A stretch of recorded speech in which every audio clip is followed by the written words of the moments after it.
Selamat pagi, senang sekali saya Rosmi Rahma kembali menjumpai Anda dalam program Redaksi 33. Kami akan menyajikan informasi penting untuk Anda dan berikut di antaranya. Kita awali Redaksi 33 kali ini. Ketua Tim Gugus Tugas COVID-19 Rizal Effendi beserta Dandim 0905 dan Kapolresta Balikpapan memberikan penghormatan terakhir kepada Bupati Berau Muharram. Bupati Berau meninggal dunia akibat COVID-19. Tim Gugus Tugas COVID-19 Kota Balikpapan sekitar pukul 19.30 waktu Indonesia Tengah berkumpul di Rumah Sakit Pertamina Balikpapan untuk melepaskan almarhum Bupati Berau Muharram yang meninggal dunia pukul 16.45 dikarenakan COVID-19. Bupati Berau Muharram terkonfirmasi positif COVID-19 setelah melakukan tes swab di Rumah Sakit Kanujoso Jatiwibowo pada 9 September 2020 lalu sebagai persyaratan calon Pilbub Berau. Setelah terkonfirmasi positif, almarhum Bupati Berau menjalani perawatan di Rumah Sakit Pertamina Balikpapan.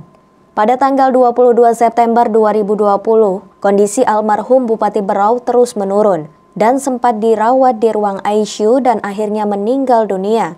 Wali Kota Balikpapan beserta Dandim 0905 dan Kapolresta Balikpapan melepas jenazah untuk dimakamkan di kilometer 15 Karangcoang, Balikpapan Utara.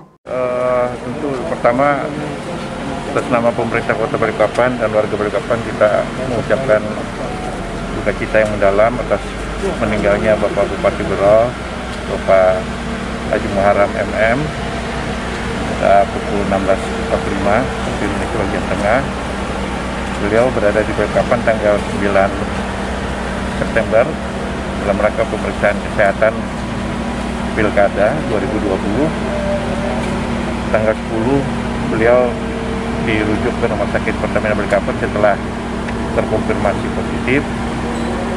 Tanggal 13 beliau kondisinya agak berat, dipindahkan ke ICU di Rumah Sakit Pertamina, dan tadi sore sekitar pukul 16 keadaannya memburuk begitu, dan pukul 16.45 beliau dinyatakan meninggal dunia. Hasil komunikasi dengan keluarga gimana, Pak? Ya, saya melaporkan tadi kepada Pak Gubernur, kepada Sekda Provinsi, dan awalnya keluarga ingin dimakamkan beliau di Tanjung Redap, Berau, tapi atas pertimbangan protokol kesehatan dan waktu perjalanan, keluarga mengizinkan dan mengikhlaskan dimakamkan di Balikpapan di kilometer 15. Keluarga sudah mengikhlaskan almarhum untuk dimakamkan di Balikpapan. Sementara istri almarhum yang sempat terpapar COVID-19 kini dalam keadaan baik. Di Balikpapan. Mungkin setelah 3 bulan atau 6 bulan baru nanti dipindahkan ke Berau. Kan ibu juga sempat terpapar COVID, gimana kondisi ibu? Ibu alhamdulillah sehat-sehat. Alhamdulillah sehat. Tapi udah dikabarin sejak awal? Sudah Pak? Sudah dikabarin ibu? Sudah dikabarin memang kena COVID semua. Iya. Karena kan ibu juga kan mendampingi beliau. Iya. Jadi ibu yang ngingetin makan, ibu yang ngingetin makan obat segala macam. Kondisinya ibu stabil kan? Kalau sekarang alhamdulillah stabil. Iring-iringan mobil jenazah terlihat keluar rumah sakit untuk menuju lokasi pemakaman di kilometer 15 Karangcoang, Balikpapan Utara. Dari Balikpapan, Muhammad Idris, tim Kaltim TV.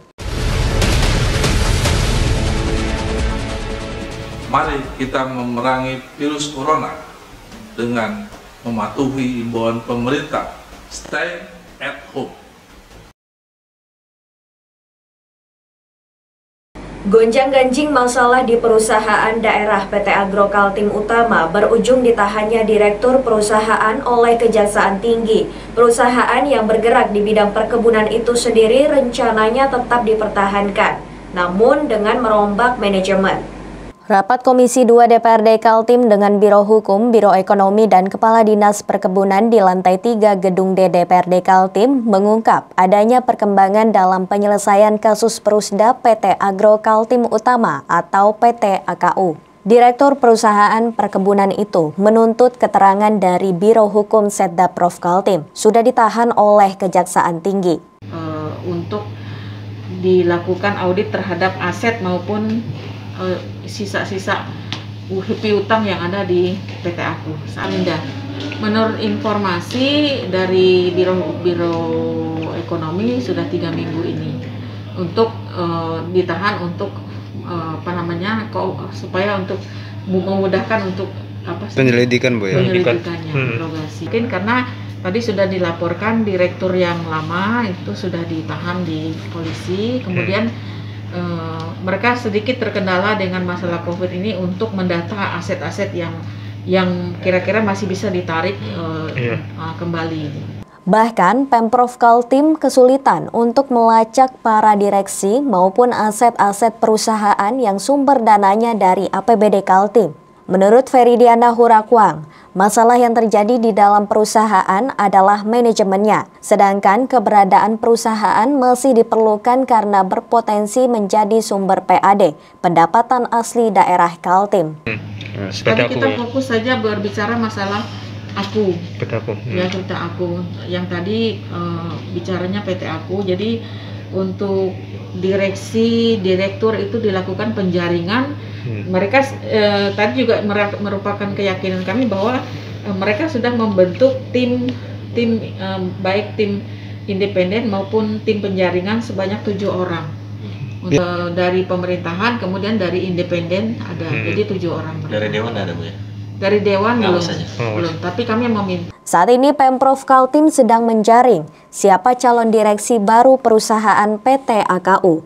Langkah penjaringan melibatkan kalangan profesional dan tim penjaringan independen. Tim Kaltim TV, Heriman melaporkan.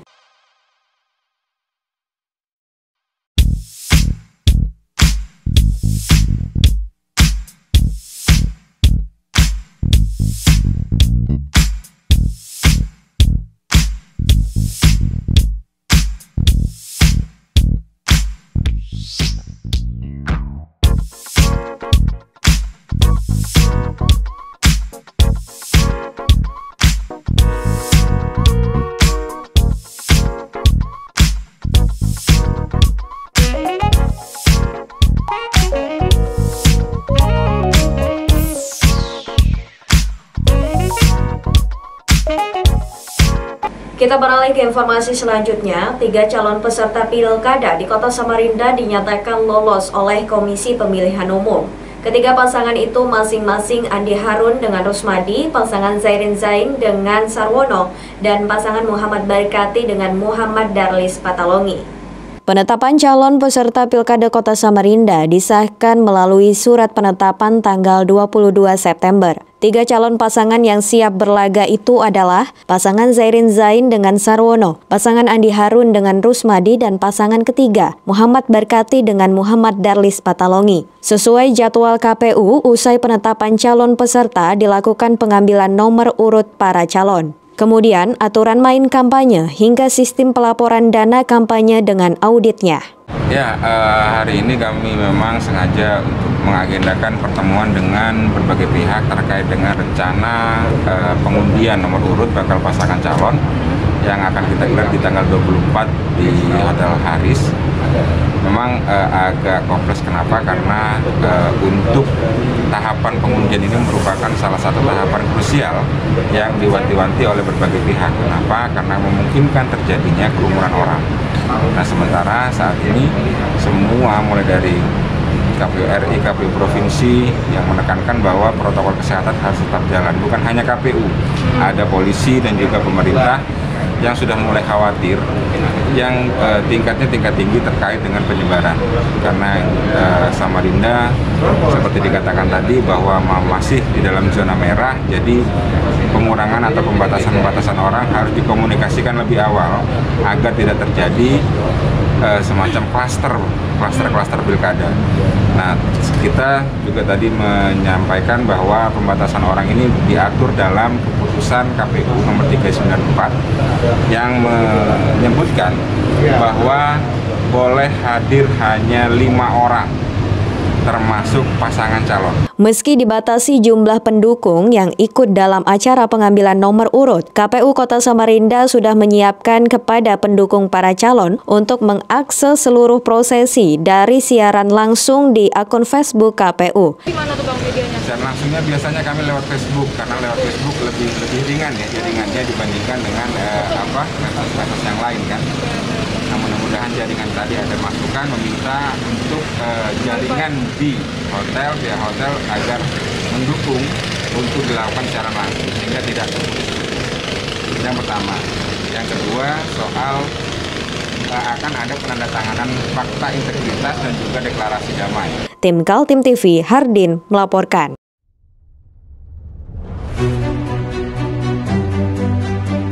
Hari ini kita ada kegiatan untuk membungkus sembako untuk dibagikan ke masyarakat yang membutuhkan karena COVID-19 ini. Semoga kita sukses semua. Harus kerjasama yang bagus. Pancasila! Pancasila! Pancasila!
Pemerintah Kota Balikpapan memberikan subsidi iuran sekolah swasta dari SD hingga SMP. Hal ini dilakukan untuk mengurangi beban masyarakat di masa pandemi COVID-19.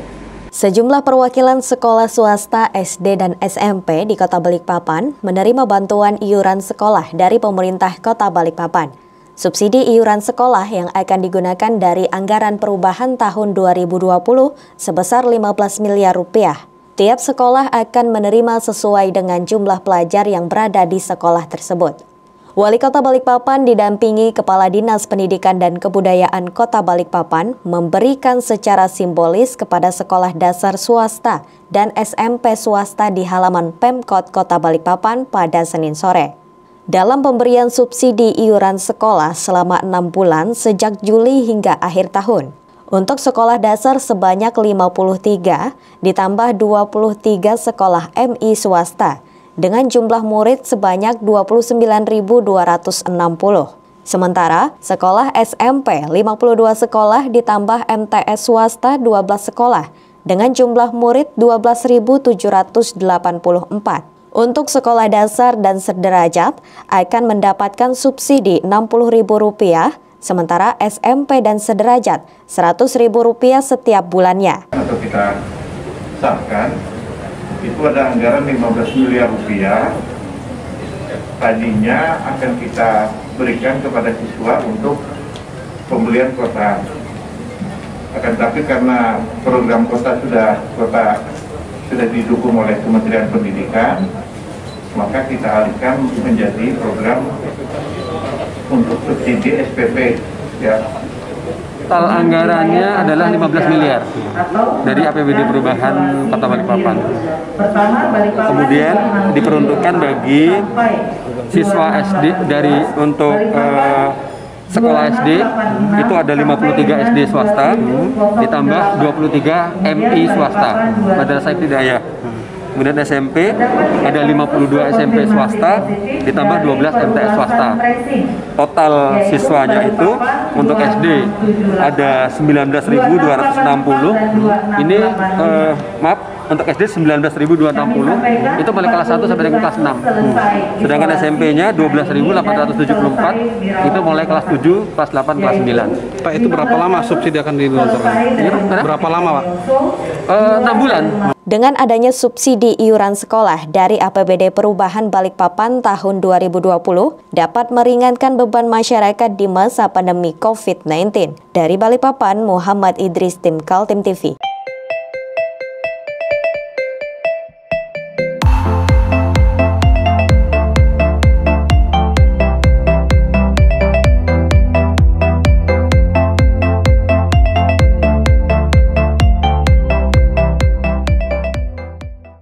Dua pelaku pencurian di kawasan Karangjoang, Balikpapan Utara jadi bulan-bulanan warga pada Selasa dini hari. Kedua pelaku tertangkap warga saat hendak melakukan aksi pencurian.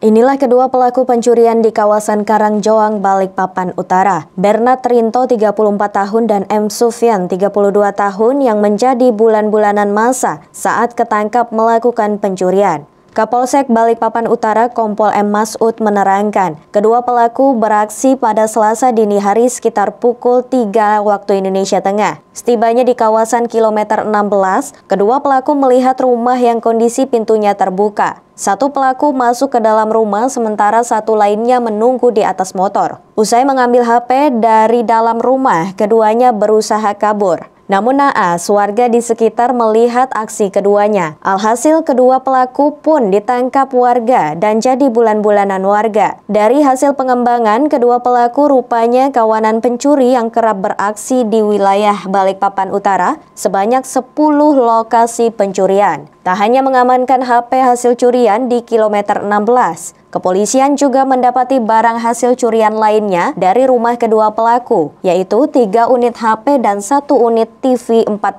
inch. Yaitu pelaku pada sekitar jam 4 masuk di sebuah pondok yang pintunya terbuka. Setelah melihat pintu terbuka, pelaku masuk langsung mengambil barang berupa HP. Setelah mengambil barang berupa HP, diketahui oleh warga sekitar, akhirnya dikejar. Modusnya satu masuk ke dalam gudang atau ke tempat pondok, yang satu di atas motor. Setelah mendapat barang, dia langsung kabur. Namun sial, ada sekitar TKP ada yang melihat sehingga dikejar, dapat langsung diamuk.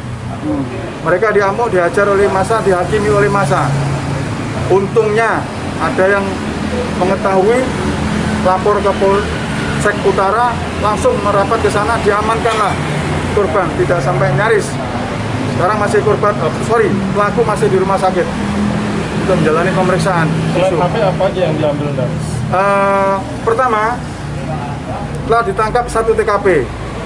Dari hasil pengembangan, pelaku ini sudah biasa melakukan aksinya daerah kilo 4 sampai kilo 25. Ada 10 TKP yang sudah kita kembangkan, ada 5.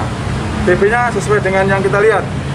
Pertama 1 HP, 2 dapat HP lagi kita kembangkan, 3 dapat TV, 2 lagi ada kotak HP yang sudah lapor sekarang. Jadi saat ini kami masih terus mengembangkan kejadian ini sesuai dengan fakta hukum yang ada. Mudah-mudahan 10 TKP bisa terungkap. Kedua pelaku saat ini tengah dirawat di Rumah Sakit Kanujoso Jatiwibowo usai babak belur dihajar warga. Keduanya dijerat dengan pasal 363 KUHP tentang pencurian dengan ancaman hukuman 7 tahun penjara. Dari Balikpapan, Muhammad Idris, tim Kaltim TV.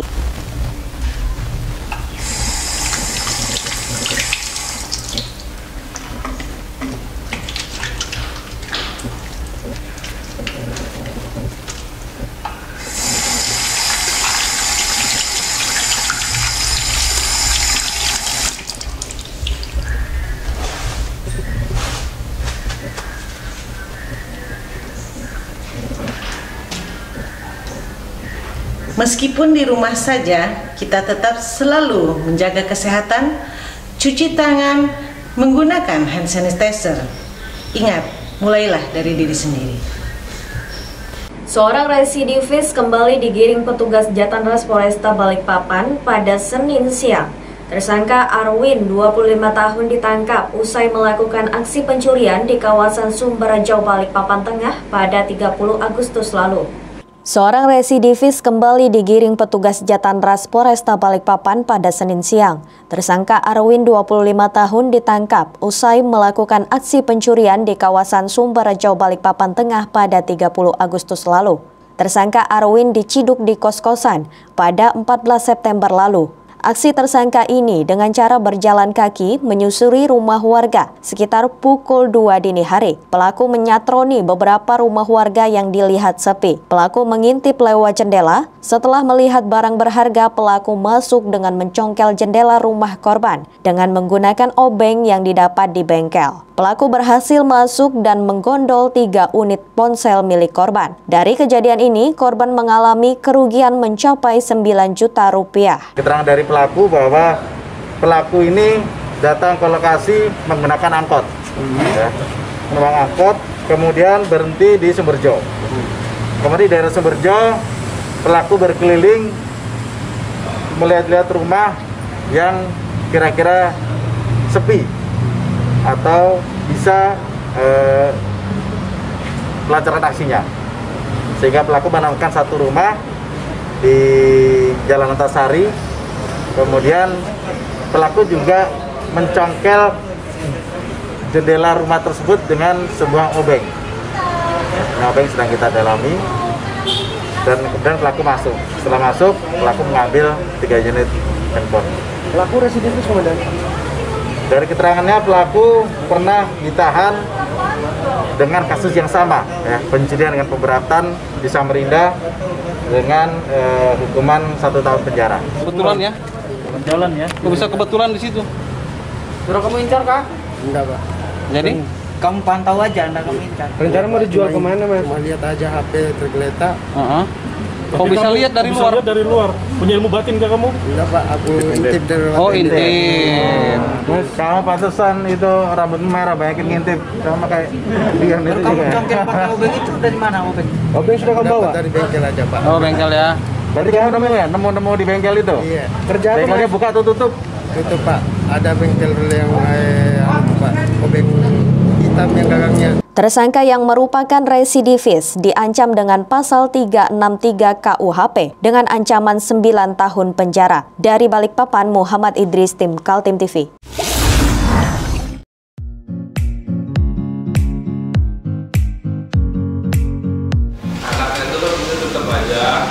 Cara mudah beriklan digital di Kaltim TV.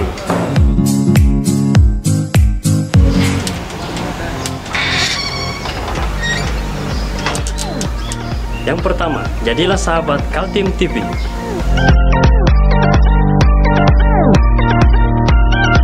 Dengan 1 juta rupiah, para sahabat mendapat 20 kali tayang di slot berita kamu.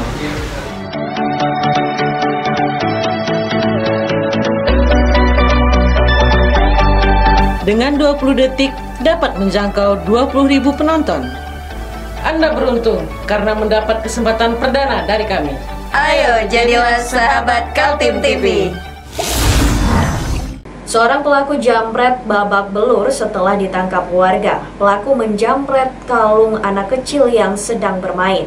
Dengan mengenakan baju berwarna oranye dan tangan terborgol, Bambang Sunaryo, 38 tahun, digiring petugas kepolisian Jatanras Polresta Balikpapan pada Senin siang lantaran melakukan aksi jambret di kawasan Siaga, Kelurahan Damai, Balikpapan Kota pada Minggu 20 September 2020. Awalnya tersangka Bambang Sunaryo ini hendak pulang ke rumah setelah mencari pekerjaan di kawasan Balikpapan Selatan. Saat berjalan melintasi kawasan Jalan Siaga, tersangka melihat korban yang sedang bermain di luar rumah. Tersangka langsung mendekati korban, menarik kalung emas seberat 5 gram dari leher korban. Korban yang menangis keras membuat warga sekitar langsung mengejar tersangka. Tak membutuhkan waktu lama, pelaku ditangkap warga. Polisi yang tiba di lokasi langsung membawa tersangka untuk dilakukan pemeriksaan. Jambret ini seperti apa, Pak?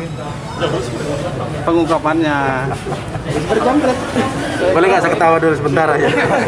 Ya, ralat hati. Saya korban 3 tahun, jadi anak kecil yang sedang bermain-main di depan warung. Pada saat itu pelaku atas nama BM yang usia 38 tahun. Ini pengakuannya dia pulang dari ada kegiatan, ada kerjaan.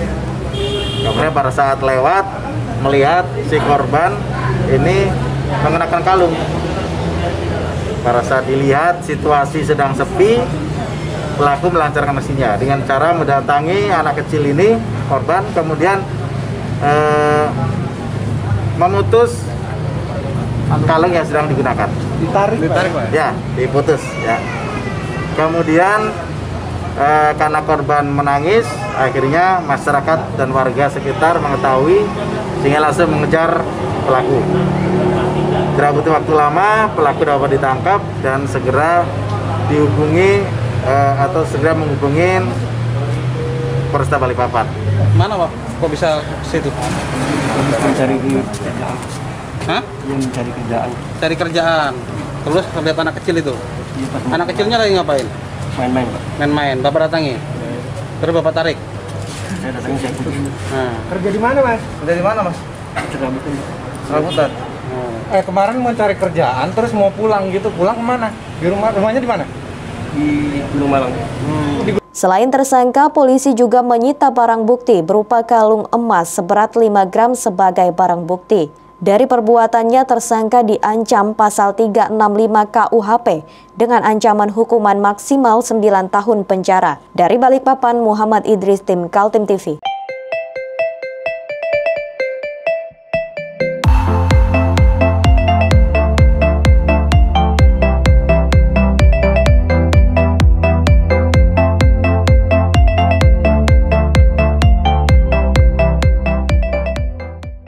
Menjelang penetapan calon peserta pilkada di Kota Samarinda pada 23 September, Badan Pengawas Pemilu meminta kepada seluruh calon peserta, tim pemenangan, dan pendukung untuk menertibkan baliho-baliho dan spanduk yang tersebar di seluruh kota. Batas waktu penurunan baliho para calon peserta pilkada sampai H-1 dimulainya masa kampanye tanggal 26 September.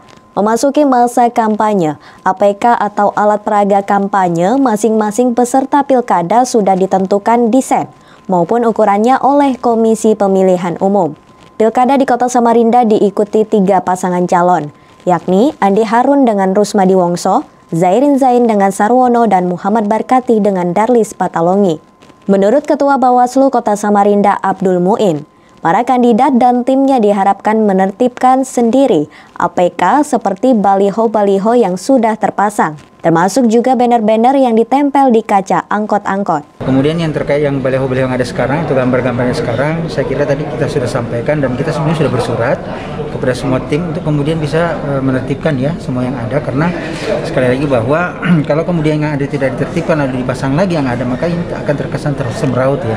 Sekali lagi bahwa keindahan kota tetap harus terjaga. Ini katanya etika dan estetika. Oleh karenanya saya kira secara tegas saya sampaikan tadi itu segera dilakukan penertiban, dan salah satu dari pesan saya sudah mengiyakan ya. Kami minta semua seperti itu sih nanti Mbak. Terkait APK resmi yang akan dipakai oleh masing-masing peserta pilkada, KPU meminta kepada semua calon peserta untuk menyiapkan desainnya. KPU maupun para calon kandidat nantinya yang mencetak dan memperbanyak, namun terkait jumlahnya dibatasi oleh peraturan KPU. Menurut Bawaslu, pihaknya sudah mengirim surat dan sudah pula menyampaikan agar tidak ada lagi APK di luar kesepakatan KPU. Bawaslu akan melakukan penertiban, namun diharapkan para calon dan timnya sendiri yang menertibkan. Karena gini, sebenarnya yang kita harapkan adalah proaktif dari pasangan calon kemudian bisa menertibkan sendiri. Kalau tidak maka akan segera kita tertibkan. Intinya 1 kali 24 jam sih sebetulnya. Supaya apa, sekali lagi jangan sampai double-double gitu. Kemudian kalau tidak tertata dengan baik kan juga tidak elok untuk dilihat ya. Ini sekali lagi terkait dengan etika dan estetika dan kota. Nah, harapan kita bahwa ini hasil rapat ini kemudian bisa dikowapi dari teman-teman LO yang hadir hari ini untuk kemudian bisa mendiskusikan internal dia untuk segera melakukan penertiban, dan tadi kan direspons oleh salah satu bakal pasangan calon untuk akan dilakukan segera ya. Tim Kaltim TV, Hardin melaporkan.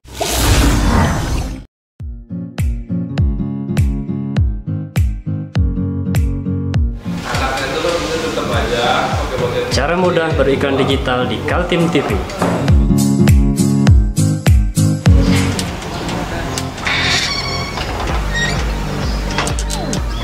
Yang pertama, jadilah sahabat Kaltim TV.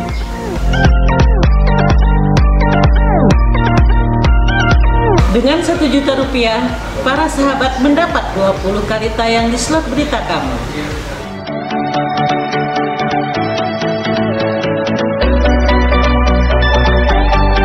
Dengan 20 detik dapat menjangkau 20.000 penonton. Anda beruntung karena mendapat kesempatan perdana dari kami. Ayo jadilah sahabat Kaltim TV. Demikian redaksi 33 kali ini. Informasi lainnya dapat Anda simak melalui situs website kami www.kaltim.tv, channel YouTube dan fanpage Facebook Kaltim TV. Jangan lupa untuk selalu patuhi protokol kesehatan. Saya Rosmi Rahma pamit undur diri. Selamat pagi, selamat beraktivitas dan sampai jumpa.